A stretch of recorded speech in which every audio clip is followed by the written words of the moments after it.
It is time for Witchy Wisdom.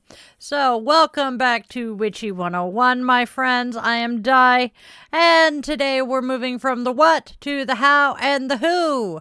Up until now, we have talked about the spirits of the plants in your cupboard and the protective bite of time, the grounding anchor of salt. But today, my lovelies, we widen our lens. We have to talk about the responsibility that comes with power, because herbs aren't just witchy tools, they are ancestors. They are living threads that connect us to every human who has ever walked this earth. All right. So, because of this, every culture on this planet has a relationship with plants. Long before there were pharmacies or aesthetic witch shops, there were the grandmothers, the village healers, and the temple priests who understood that the earth provides exactly what the spirit needs. So in the temples of Egypt, kaifi incense was blended with 16 ingredients to carry prayers to the gods.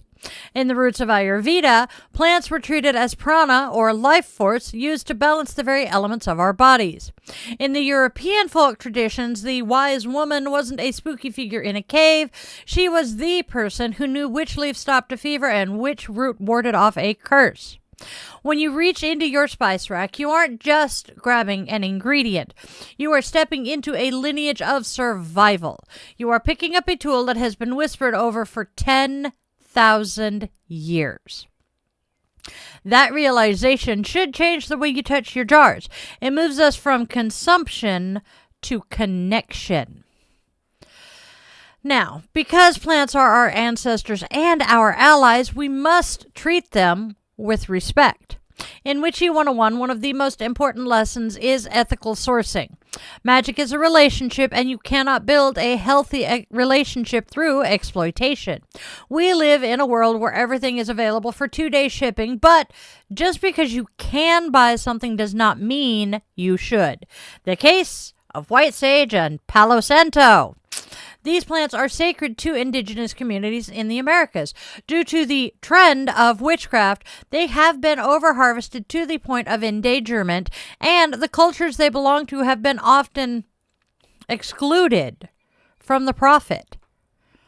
Make that one make sense. Now, for an alternative, we've already discussed rosemary and thyme are incredible purifiers. Cedar, pine, and even garden sage, just average, everyday garden sage, are potent allies that carry no baggage of cultural erasure or environmental destruction. So, here is a golden rule of herbalism for you. If the plant's journey to your altar caused harm to the earth or a community, the vibration of your magic is already compromised. True magic honors that source. Okay? Okay. Now that we've grounded ourselves in ethics, we'll take a deeper dive into it later. Let's talk about how to make this practice last. Now, a lot of new witches think they need a 2-hour ritual under a full moon to be a real witch. But I'm going to let you in on a big secret.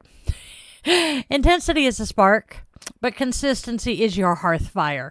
Magic isn't found in the one-off ceremonies. It's found in repetition. When you do a small thing every single day with intention, you are carving a groove into the universe. You are building a momentum that eventually becomes an unstoppable force. Now, we have our 3 pillars of daily magic. This is one that I do myself. You have your clockwise stir. Every morning when you stir your coffee or your tea, stir it clockwise. Deosil, Widdershit. Yeah, Deosil. Why? Well, in the northern hemisphere, clockwise follows the movement of the sun, Deosil, in the direction of bringing in, of growth, and of invoking. Your intention here: I stir in clarity, I stir in focus, I stir in the energy I need for this day. It's a good little just charm to say over your coffee or your tea.